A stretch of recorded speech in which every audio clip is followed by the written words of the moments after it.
বলেছিলেন বিড়ালের মতো 500 বছর বেঁচে থাকার কোনো লাভ নাই, সিংহের মতো এক ঘন্টা বাঁচতে চাই, ঠিক না ঠিক? সেই জন্য মুসলমান আজ আমরা 16টা বছর আল্লামা সাইদি থেকে নিয়ে এই দেশের আলেমরা কারাভোগ করলেন একটা কারণেই, কারণ বাংলাদেশের মানুষ তারা বিড়ালের মতো হয়ে গিয়েছিল, তাদের জবান বন্ধ হয়ে গিয়েছিল।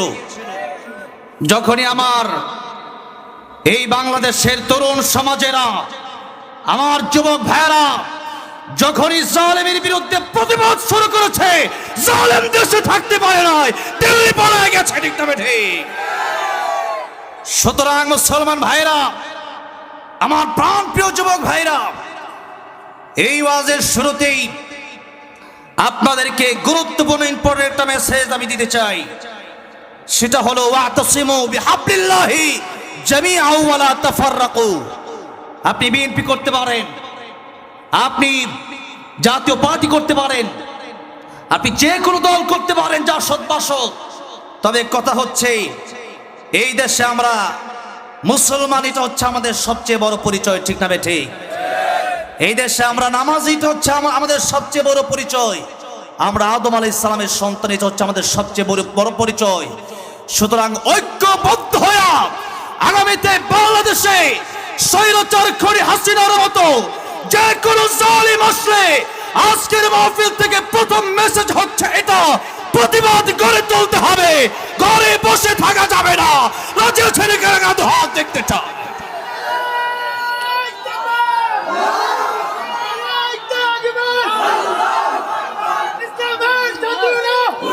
আমার ভাইরা, আমার মুরব্বী বাবাজিরা, এইগুলো কথা আমাদেরকে বলতে হবে। এই কথা যদি আমরা না বলি, এই দেশ খুনিদের দেশ হয়ে যাবে, চোর ডাকাতে ভরে যাবে, সুদ খুরে ঘুষ খুরে দেশ ভরে যাবে। এই দেশ একসময় এমন হয়ে যাবে যে মানুষ মসজিদে যেতে পারবে না, কোরআন পড়তে পারবে না উপেনে। এই জন্য মুসলমান আমাদের প্রতিবাদী হতে হবে, কোনো জায়গায় চুপ থাকা যাবে না। আমি এক মাহফিলে গেলাম, আমার আগে এক সাবেক মন্ত্রী, নাম হলো লতিফ সিদ্দিকী, টাঙ্গাইল, আপনারা অনেকেই দেখেছেন, বুকে থাপ্পড় দিয়া বলছে আমার কোনো গুনাহ নাই। নাউজুবিল্লাহ বলেন। আমার নবী দিনে তওবা করলেন 100 বার। কতবার তওবা করতেন?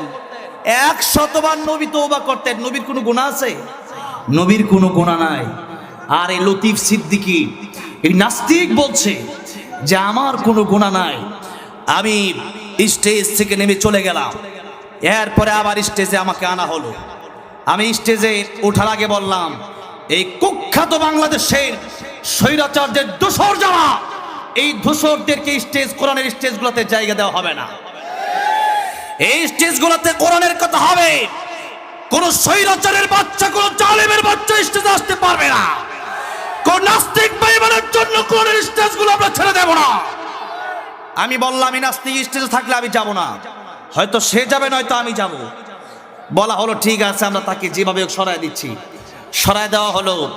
আমি সাথে সাথে সেখানে গিয়ে বললাম, স্টেজের ভিতরে আলেমেরা আছেন, হাফেজে কোরআনরা আছেন, মাদ্রাসার মাহফিল, মাদ্রাসার মুহতামিম সাহেব আছেন, আমার সাথে সেখানে ঢাকা থেকে আরো মুফাসসিররা গিয়েছিল। আমি বললাম, আপনারা কেন চুপ করে বসে রইলেন? যখনই বলেছে আল্লাহর বিরুদ্ধে, সে বলল, সে হজ নিয়ে কটূক্তি করলো যে হজ নাকি একটা খেলা। নাউজুবিল্লাহ বলেন। বলল মাদ্রাসা ব্যাংকের ছাতার মতো হচ্ছে, বাংলাদেশে নাকি মাদ্রাসা হওয়ার কারণে ক্ষতি হয়েছে। নাউজুবিল্লাহ বলেন। আমি বললাম, আপনাদের জুতাগুলো কোথায় ছিল? আপনাদের জুতাগুলো কোথায় ছিল?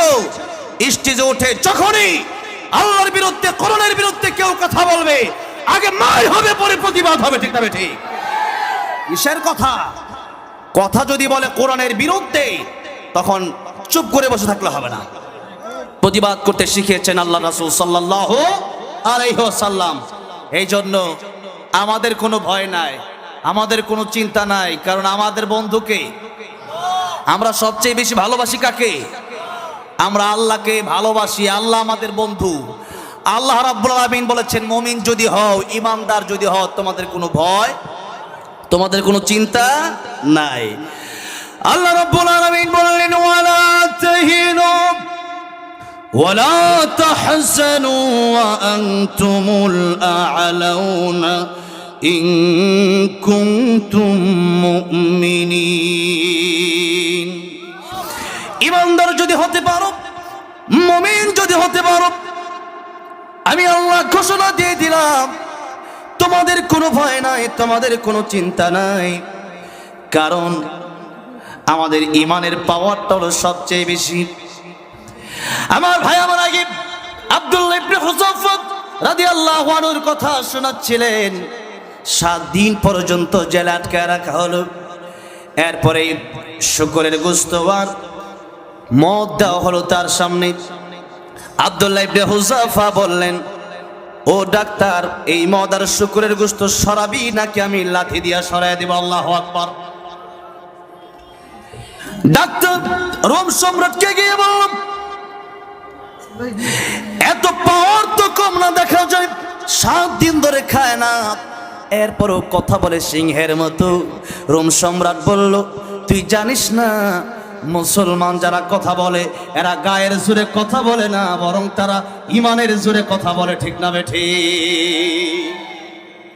আমাদেরকে জিজ্ঞেস করে এত পাওয়ার আসে কোন জায়গা থেকে, কত ক্ষমতা, কত টাকা? আমরা বলি পাওয়ার আমাদের কিচ্ছু না, আমাদের পাওয়ার আমাদের আল্লাহ। আমাদের পাওয়ারের নাম কি? পাওয়ারের নাম কি? আল্লাহ যার সাথে যার কোনো চিন্তা আছে, তার কোনো ভয় আছে? ইব্রাহিম আলাইহিস সালামকে আগুনের কুণ্ডলিতে যখন নমরুদ ফেলে দেবে, জিবরাইল আমিন এসে বললেন, পয়গম্বর ইব্রাহিম খলিলুল্লাহ, আগুনের ভিতরে আপনাকে ফেলে দেওয়া হচ্ছে, আমাকে বলেন আমি আগুন থেকে আপনাকে বাঁচায় দেই। পয়গম্বর ইব্রাহিম বললেন, তুমি কেন আমার আগুন থেকে বাঁচাবা? আমার আল্লাহ কি অন্ধ? আমার আল্লাহ রাব্বুল আলামিন কি চোখে দেখে না?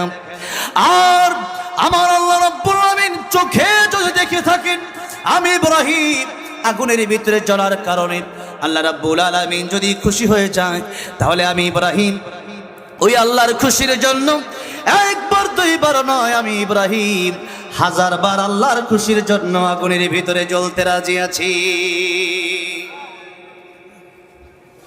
যে ইব্রাহিম আলাইহিস সালাম তিনি চাইলে বলতে পারতেন জিবরাইল আমিনের কাছে যে আমাকে আগুন থেকে বাঁচায়, তিনি বললেন আমার আল্লাহ যদি খুশি হয়ে যায় আমি আগুনে পড়তেও রাজি আছি। আল্লাহ বললেন, ইয়া নারু কুনি বারদান ওয়া সালামান আলা ইব্রাহিম। ও আগুন, আমার ইব্রাহিমের জন্য তুমি আরামদায়ক হয়ে যাও। ইব্রাহিম আলাইহিস সালাম 40টা দিন সে আগুনের ভিতরে ছিলেন। মৃত্যুর আগে তাম পৃথিবীর মানুষকে জানায় গেলেন, ও পৃথিবীর মানুষেরা শোনো, আমি ইব্রাহিম খলিলুল্লাহ আগুনের ভিতরে 40টা দিন ছিলাম। পৃথিবীতে যত জায়গায় আমি ইব্রাহিম গিয়েছি, এই আগুনের মতো সুন্দর শান্তির জায়গা আমি ইব্রাহিম খলিলুল্লাহ পৃথিবীর আর কোথাও পাই নাই। এই জন্য একজন কবি বলেছেন, যে নামে ইব্রাহিমের আগুন হলো পানি, ডাকার মতো ডাকলে আজও সাড়া দেবেন তিনি, রে মন সাড়া দেবেন তিনি। ও মধুর নামটি মিটাই হতাশার জ্বালা, গলেতে পরো ও নামের মালা, ও নামের তুলনা হবে না, হবে না, তুলনা নাই নাই নাই, তুলনা নাই নাই নাই। এসো না আল্লাহর নামে গান গাই, এসো না মন প্রাণ জোড়াই, এসো না মন প্রাণ জোড়াই।